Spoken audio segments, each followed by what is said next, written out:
New Arts and Media Studios in Milwaukee. I'm Charles Purcell. This is The Log. With a little bit of a scratchy throat today, I just noticed when I started talking to you here. I'm not sure what's going on with my voice today.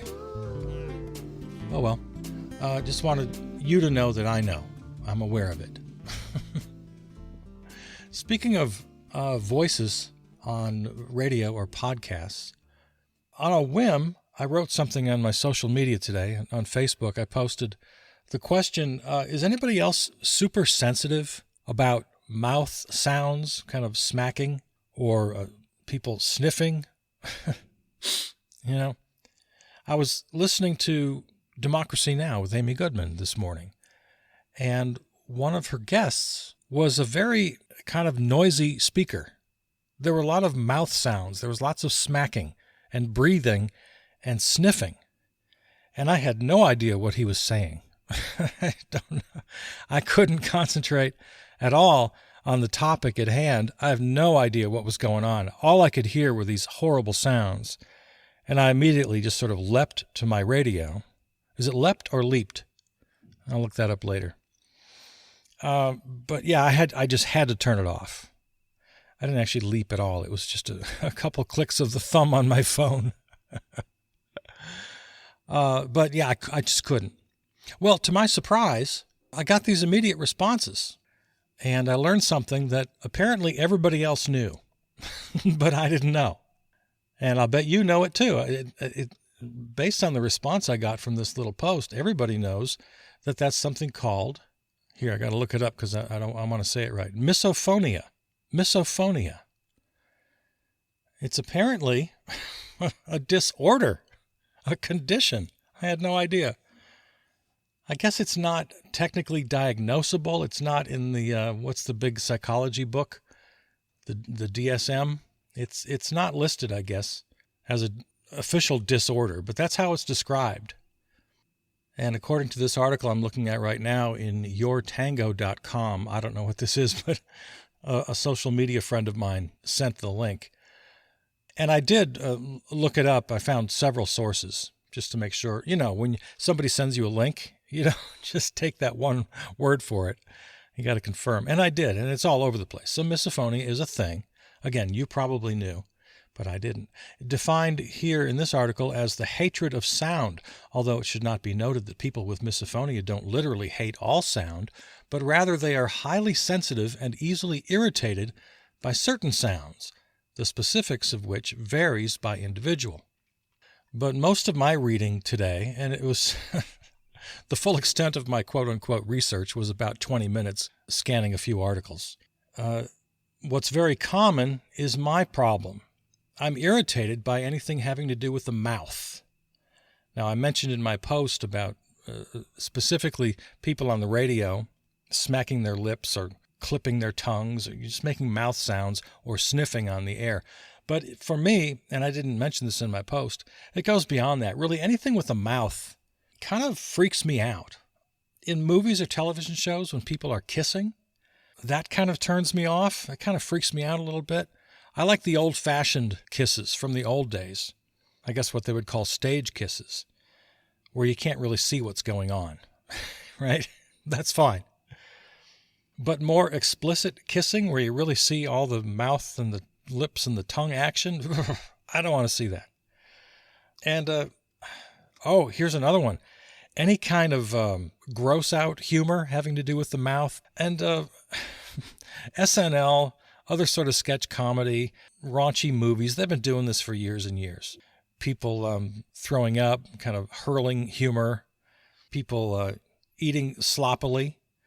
The famous scene from Monty Python's The Meaning of Life. Yeah, sloppy eating. Oh, I just can't. I really can't handle. I can't handle it. And the sounds. Oh, the sounds. So, yeah, I guess I've got a problem. I have a disorder. And according to my friends, it's pretty common. A lot of people chimed in. Oh, yeah, I've got that too. I definitely have that. And they give different examples. But here's Here's the good news. According to this article, anyway, I'm a creative genius. Yeah, apparently there's a correlation here between people who have this disorder and their ability to think outside the box, to think creatively. So I'm going to just use that to make myself feel a little better. I never buy into this line of thinking, and you see it all the time. People with such and such a characteristic, oh, that means they're, you've seen them, these examples. Oh, people who are sloppy, people who have a messy desk are smarter and genius. People who swear and curse a lot are better people. They're friendlier and nicer. Whatever. All these things that might be judged by other people as faults, not faults, F-A-L-S-E, faults, F-A-U-L-T-S. It might be seen as a fault, somehow is now a psychological indication of your genius or your creativity or your personality, your friendliness. And you'll see it all the time. The people who curse often, they just, that's a signal, apparently, of every other good quality in the world. You're more intelligent if you curse more often. You're a better friend. You're more loyal. People who have messy desks are smarter, more creative. There's just a whole long list of this genre of clickbait, so I don't really believe it. But I came upon this purely by accident in the midst of one of the articles I was reading today. So I guess I can take it a little more seriously here. I guess Kafka, among others. I'm looking. I thought I saved that article. I'm clicking around here looking for it. Now I can't find it. They mentioned several very smart, creative people in history who have been known to have misophonia. Oh, here it is. Charles Darwin, Franz Kafka, Anton Chekhov, and Marcel Proust, each of whom is believed to have had misophonia.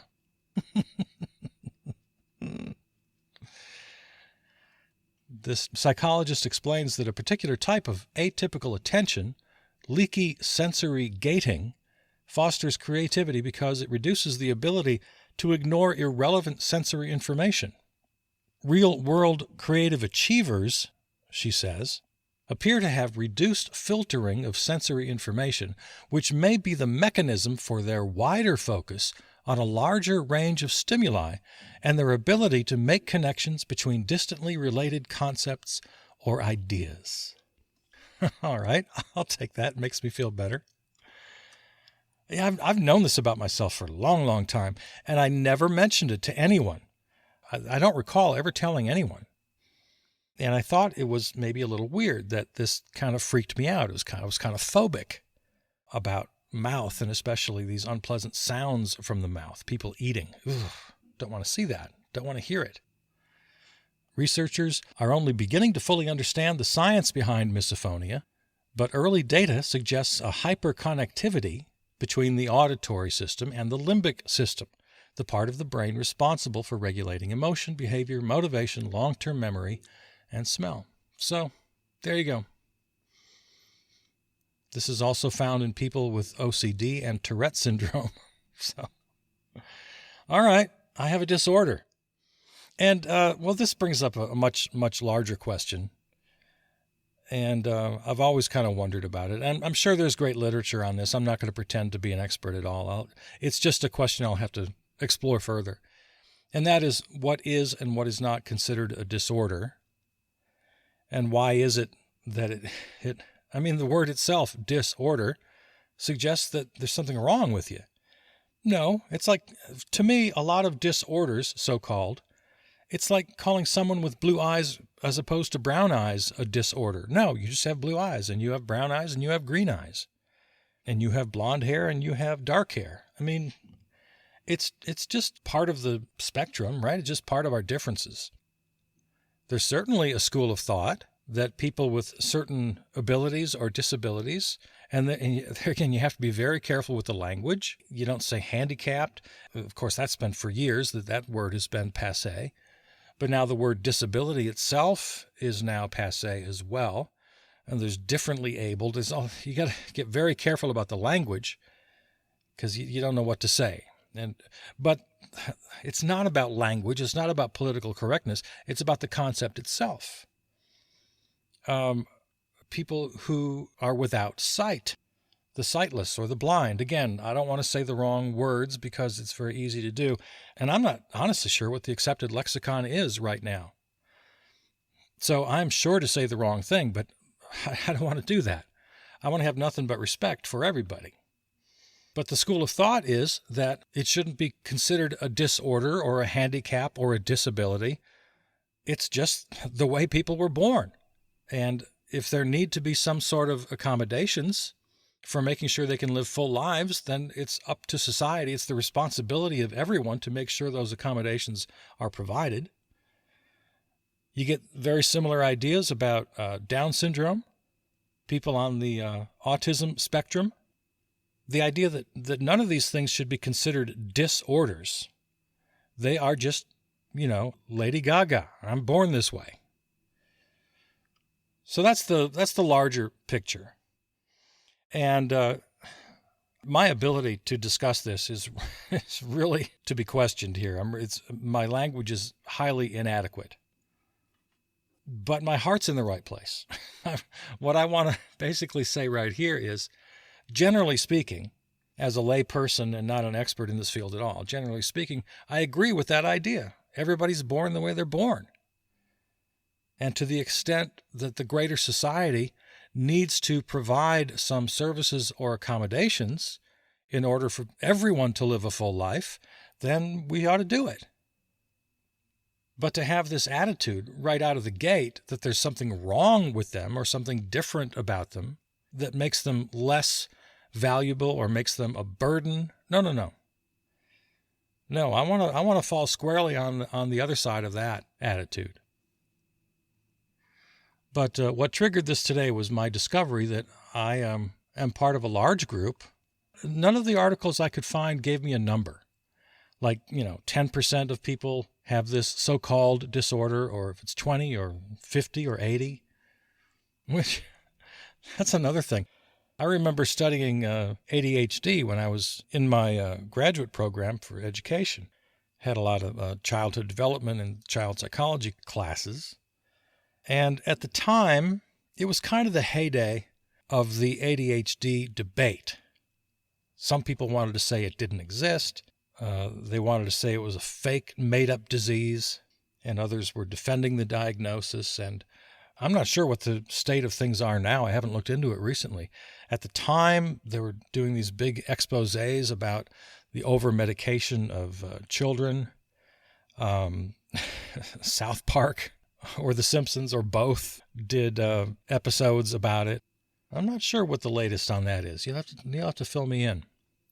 But I'm just reminded of those days, and part of the debate was, well, if 50 to 60 to 70% of children of a certain age are diagnosed with this so-called disorder, well, how can you call it a disorder if most kids have it? Doesn't that just mean that's how kids are? And we ought to make the adjustments on our end. How are we treating them? What are our expectations? How are we trying to educate them? What are we feeding them? Are we affording our children enough quality time outdoors and with exercise and enough freedom to express themselves? So if 50, 60, 70, 80% of kids have a so-called disorder, well, then that's not a disorder. So I'm wondering how many people have misophonia. Apparently, they don't know too much about it. From my extensive 20-minute research today, all I could find, all the articles kind of said the same thing. Well, they don't know too much about it yet. And the very simple sort of layperson definition is what I've already said. It's just this sort of distaste for unpleasant sounds. Much of it is the mouth, as I've described. It's also clicking of pens, the clickety-clack of a computer keyboard. Now, I've never had any trouble with clicking pens. In fact, I'm the type of person who just sits while I'm thinking and clicks my pen up and down. So that's not a problem. I have been annoyed in the past at the clickety-clack of a computer keyboard, but I think that was something different. I think my annoyance came from the fact that it became way too popular in media, in movies, television, advertising. I mean, how many movies have you seen where it starts with a close-up of a computer screen and the cursor is flashing and then the letters start popping and you're hearing the clickety-clack of a person typing on a keyboard? It became sort of ubiquitous. It was everywhere. I think I got annoyed by that just because it was being overused. When something is played, I have a tendency to not let that go. It's like, you know what? This might have been really clever the first time somebody thought to do it. Thinking of, what was the movie with Broderick? What's his name? I was going to say Broderick Crawford. Ferris Bueller.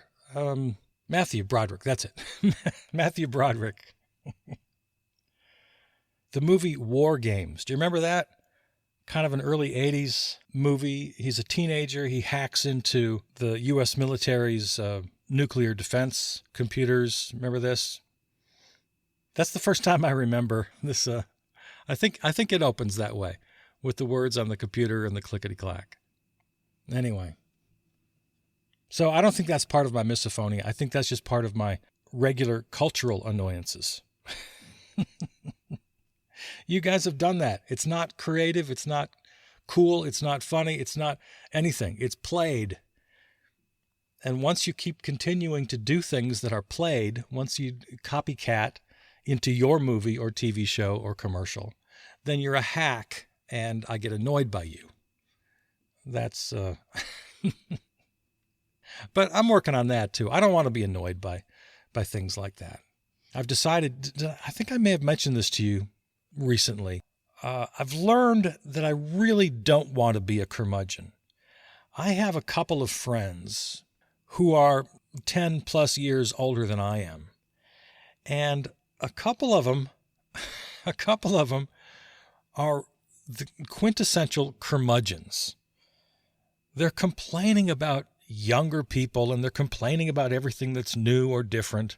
And they're so sure of themselves. And I look at their comments in social media and I hear them in conversation and I think, oh no, are you becoming that? Charles Purcell? Don't do that. And then I think back, well, I talk to you guys every day on the podcast. Am I sounding like that? Oh, man. I'm very conscious of that these days, that I do not want to be a curmudgeon. And if I've already started down that treacherous road, it's not too late to take the other path. And I promise you I'll try. And if you've noticed me having curmudgeon tendencies, I apologize, and I will try to walk those back. And I'll be more careful going forward. So my annoyance with cultural devices that are played, if my annoyance gets to be so much that I have to express it, I'll try to check that. But my misophonia is a disorder. It's a psychological condition. I can't help it. I've always had it. When I was a kid, I couldn't stand eating breakfast with my father because to my little ears, he was making way too much noise eating. I could hear him sort of chewing his food and smacking his lips a little bit, and he'd sip the hot coffee and go, oh, I couldn't deal. I would start arranging my morning so that I would be finished with my breakfast before he got to the table. Back in those days, families used to eat breakfast together. Does that still happen in families? Do families still do that? I hope they do. I hope they do. At the risk of sounding like a curmudgeon, I think family dinner time, meal time is great. It's fantastic. If it's at all possible, Sit down and have meals with your family. And if somebody is eating too loudly, it's probably you. You probably have misophonia. So what you can do, in fact, it's suggested in one of these articles I read today, instead of being annoyed at your loved one for eating too loudly, just give it that conscious thought. Oh, no, this is in my mind. This is my misophonia kicking in. Again, advice from this article. Remind yourself that that just means you're a creative genius who thinks outside the box, and feel good about yourself. And that should help you get through the meal. All right. Well, what other issues of great importance are on my mind today? Oh, I saw this great article the other day. I'm switching gears here entirely. New topic. We've known for a long time, because they take this annual survey, about who the happiest people in the world are, right? And for many years running, it was Denmark. And one of the main reasons for this happiness was the concept known as hygge. Hygge. I never feel confident in how I'm pronouncing that. Hygge. And I bet you know what that is. Hygge is the idea of coziness, being comfortable. A warm cup of tea, snuggled in a blanket in your little Danish cabin while the winter winds blow outside and you've got a nice fire going. It is a wonderful, it's a great feeling. Anybody who grew up in a cold weather climate knows that feeling of being cozy and warm in kind of a winter setting. So that's the concept of hygge, that coziness. And it was a large part of the mystique of Danish happiness. Well, Denmark lost their top spot over the last couple of years to Finland. And the World Happiness Report, the latest winner of the happiest country on earth, is Finland. So still in that general sort of Nordic realm, right? But upon further study here, researchers trying to find out why the Finns are the happiest people on the planet. By the way, this is from Slate.com I'm reading right now. Article by Jaakko Savolainen. And the writer is Finnish and expresses kind of a shock that Finland would be designated as a happy place because everybody there basically seems miserable. Nobody smiles. It's not a congenial place. There's not a lot of backslapping and laughing and joking going on. People are generally pretty quiet, and they're not necessarily outgoing. Now, these are all generalities, so I'm sure there are happy-go-lucky, jocular Finns. I'm sure there are. But generally speaking, Finns in their natural state are brooding and private, grimly in touch with no one but themselves, the shyest people on earth, depressed and proud of it. So the idea here is happiness can't be measured in a void. It has everything to do with expectations.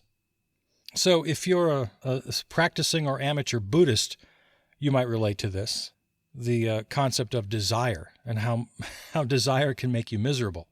Well, if too much desire makes you miserable, then no desire would make you happier. So there's a bit of a trade-off. The more you expect, the less happy you will be. And I think this is a familiar concept to anyone who's given it 5 minutes thought. It's the criticism of American culture from a lot of people. Always wanting to succeed, to get ahead, to have more. The consumer mentality, which I rail against regularly on this program. If you want more, and if you expect more to make you happy, well, then you're going to go out and you're going to try to get it. And then when you get it, you're going to need more again. It's like being a junkie who needs a bigger high all the time. The greater the expectations, the less chance you have of being happy. And so the converse, logically, would be if you have low expectations, if you just want what you have, expect only what you need, basic comfort.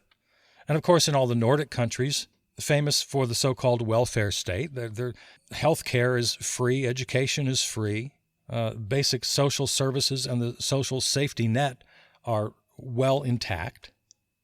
So it takes away all that pressure, all those worries. And then on top of that, just culturally speaking, low expectations. I don't have to be the greatest person in the world. I don't have to go out and save the world. I don't have to go out and buy everything in the world. I just have this simple little dark life of a Finn. And then when a researcher comes to ask me how happy I am, it's really not about happiness. It's about contentment. Well, yeah, I'm fine. I'm content. I have everything I need, everything I want. I don't really want anything, and I've got it. So the dutiful surveyor jots down all these notes and runs the numbers, and it turns out Finns are the happiest people in the world. And I just enjoyed reading every word of this article because I could totally relate to it. And I sermonize about this all the time. If you're a regular listener, you know this. This is my thing. Oh, I preach and I preach and I preach. We have to lose this big, dumb, ugly American character of having to have everything, having to have more. Now, I'm guilty myself. I preach about my ideas and here's how it's got to be. So the Zen Buddhist would say, that's every bit as much a possession as the brand new red convertible. To possess your ideas, to be so attached to them. That's the real Buddhist key word there is attachment. So I don't have that attachment problem to things, to possessions, but I am totally attached to ideas, to learning, and not just learning, but then to preaching what I've learned. I mean, that's why I'm here talking to you right now. So there's a weird yin and yang happening in my experience with this article because it's upholding one of my basic tenets. We should want less, and then we'll be happier. Now, I come at it from a political point of view. In that regard, personal happiness is a side benefit. What I've been saying to you over the years is we have to have less consumerism, materialism, in order for the planet to survive.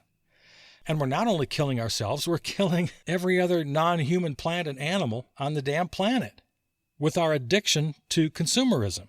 We have to keep building. We have to keep buying. We have to keep producing. It's killing us. It's killing the planet. That's my big sermon all the time. And if we can break ourselves of this horrible addiction, we will not only save the planet and the plants and the animals and ourselves, but we will be happier in our own personal lives to boot. Not only is it the right thing to do, it's the thing that will make you happy. Want less. Live more simply. Live like the Finns, who are, according to the most recent World Happiness Report, the happiest people on Earth.